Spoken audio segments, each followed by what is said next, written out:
This episode discusses historical racism, colonialism, and the public display of people during international exhibitions.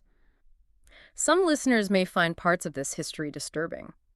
Our aim is to explore these events with accuracy, respect, and historical context.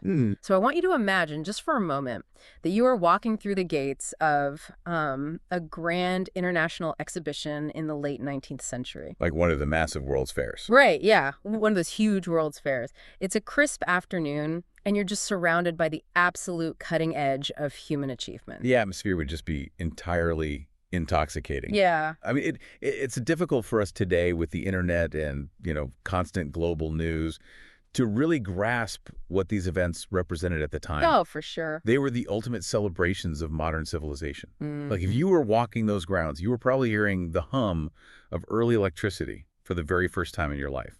Staring up at this monumental steel architecture, listening to sweeping orchestral music, and looking at the steam engines and telegraph machines that were just rapidly shrinking the globe. Right, so you'd be totally overwhelmed by this sense of, I guess, boundless optimism. Yeah, completely. It feels like the future has arrived all at once, and it's glowing. The air probably smells like ozone from the dynamos and maybe roasted nuts from the vendors.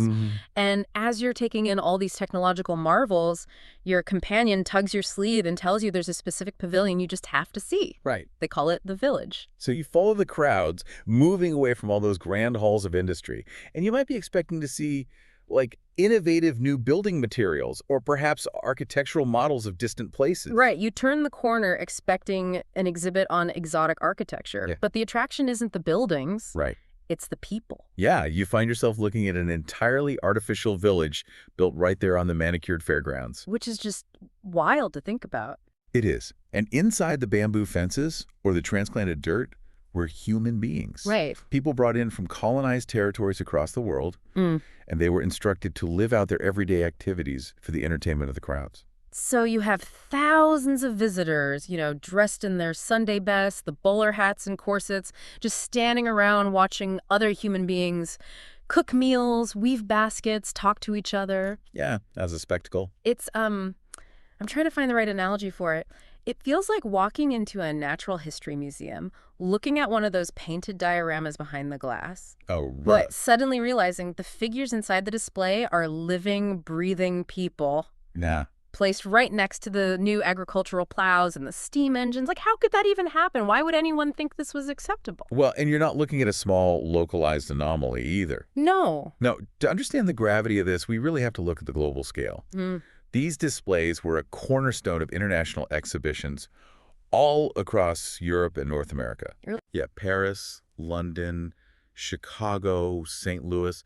I mean, the 1904 St. Louis World's Fair, for instance, had a Philippine reservation that housed over 1,000 people. Wait, over 1,000 people in just one exhibit? Yeah, over 1,000. Yeah. And millions upon millions of tickets were sold. The sheer logistics of that are hard to wrap my head around. So we aren't talking about a single misguided event organized by a few fringe individuals. Not at all.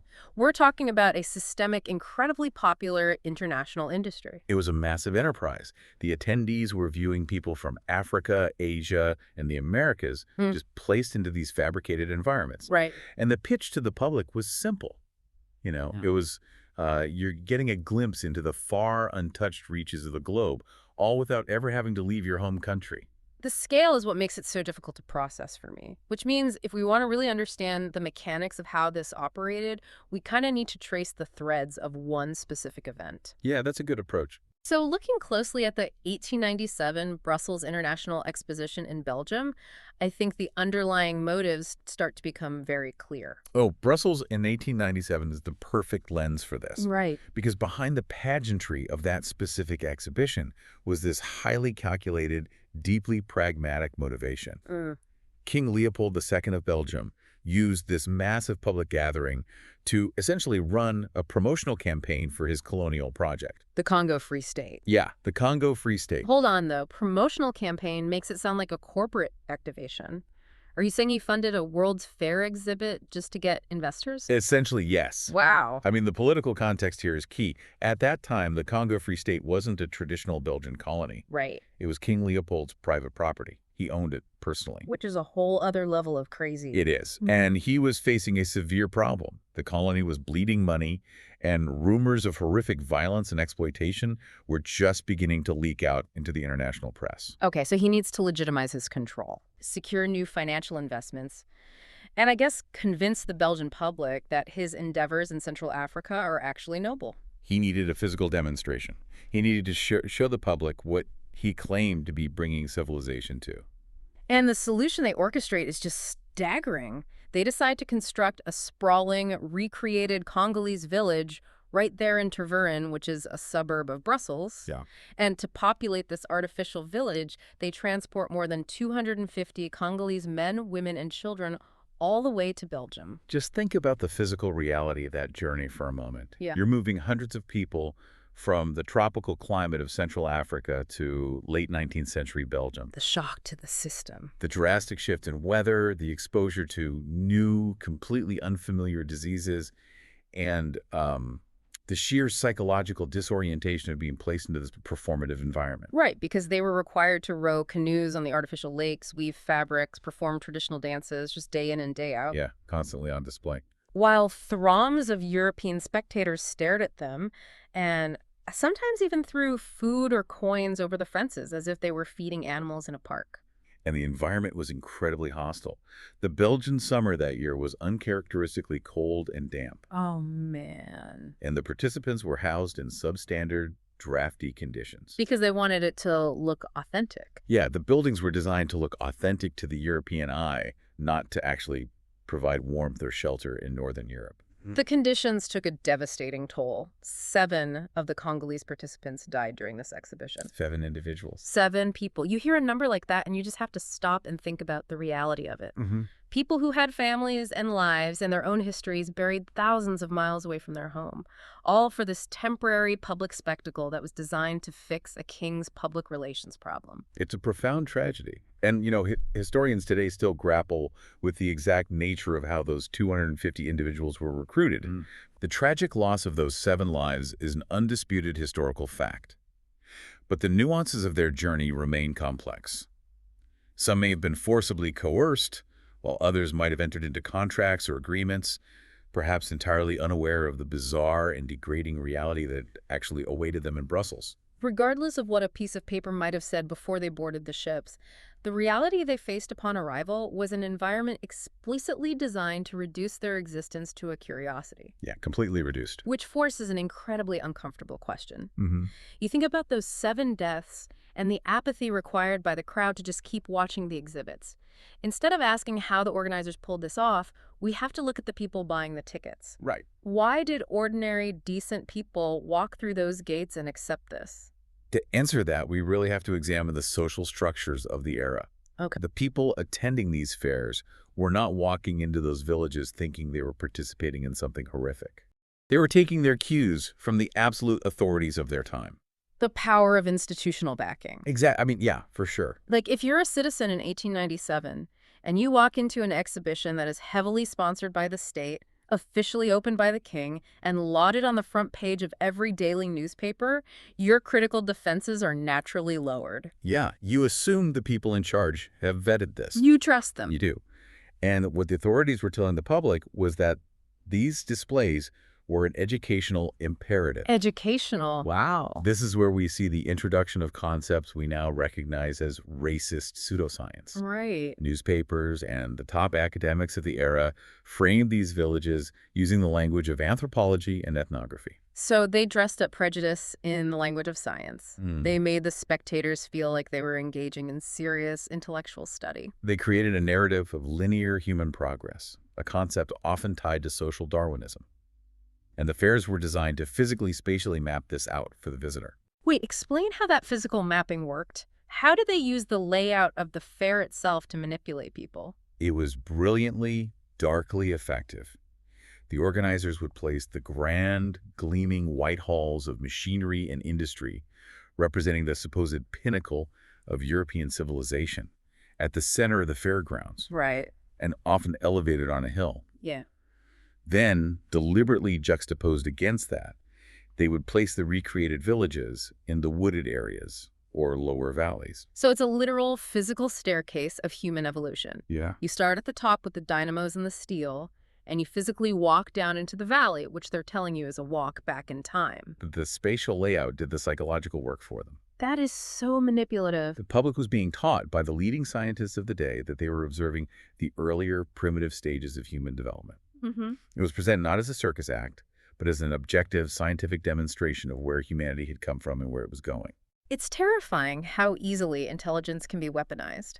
When the leading academics, the daily papers, and the government all look you in the eye and say, this is objective reality, this is science. The vast majority of the public is going to believe it. Yeah, it requires the complicity of millions of people just trusting their institutions. It speaks to a very deep human vulnerability, I think.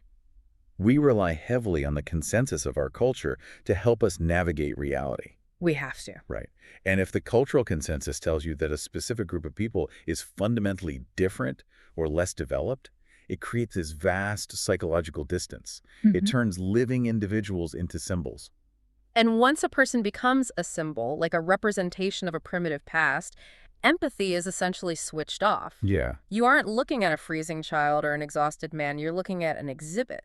Added to that, all of this was happening within the festive environment of a World's Fair. Right, the popcorn and the music. You're surrounded by marching bands, cotton candy, and Ferris wheels. The sheer entertainment value of the venue completely masked the inherent cruelty of the display. It's a masterclass in distraction. But the facade couldn't hold forever. I mean, there had to be a breaking point where the public or the scientific community woke up to what this actually was. Right. How did the shift happen? The decline of these exhibitions was a gradual process, and it largely came down to the evolution of the very science the organizers had been pretending to use. Okay. As we moved into the 20th century, the actual field of anthropology began to mature and change course. Right. They couldn't keep relying on the old pseudoscientific models. A new generation of researchers, figures like Franz Boas, began to systematically dismantle the racist theories that underpinned these displays. Okay. Early anthropology had often been obsessed with finding biological justifications for cultural differences, essentially looking for data to support a conclusion of European superiority that they had already drawn. So they were basically taking a sledgehammer to that physical staircase metaphor we talked about. Yeah, pretty much. The new scientific community started to emphasize the concept of cultural relativity, the idea that human cultures cannot be objectively ranked higher or lower on a linear scale of development. They pushed for rigorous, ethical observation over sensationalized, staged spectacle. So the shield of science is finally taken away. Yes. And once these exhibitions lose their intellectual cover, they can no longer claim to be educational necessities. Without that academic justification, the public appetite began to shift. It's much harder to ignore blatant exploitation when the leading minds of the day are no longer telling you it's an objective scientific study. It just becomes what it always was, cruel entertainment. Yeah. And the displays eventually disappeared from the mainstream international fairs. The world moved on, the grand pavilions were dismantled, and this incredibly dark chapter was slowly pushed to the margins of our collective historical memory. Which is why we have to bring it back into the light. When you strip away the myths and the grand architecture of those fairs, the reality is stark.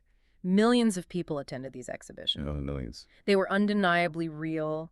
They were absolutely not objective scientific demonstrations. They were theatrical tools of colonial propaganda. And understanding why they seemed acceptable remains the most difficult part of the history to process. It really is. We desperately want to believe that the millions of people who attended those fairs were fundamentally different from us. We wanted to believe they were uniquely malicious. But they weren't. They were ordinary people responding to the dominant narratives of their time.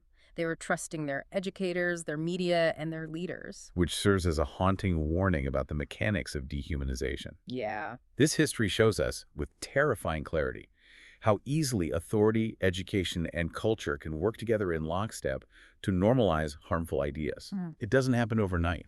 It happens through incremental justifications, through the misuse of science, and through the slow, institutionalized erosion of empathy. History proves that ordinary societies can normalize extraordinary injustice as long as it's packaged correctly and endorsed by the right people. Hmm.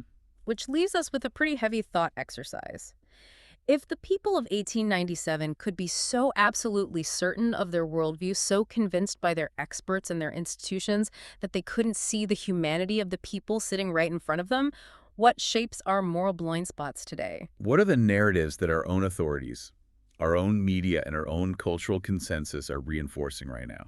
What assumptions are we making today with total confidence that future generations will look back on and question? Yeah. Every remarkable story reminds us of one simple truth. Reality is often far stranger than fiction. Thank you for listening to Wait What? Until next time. Stay curious.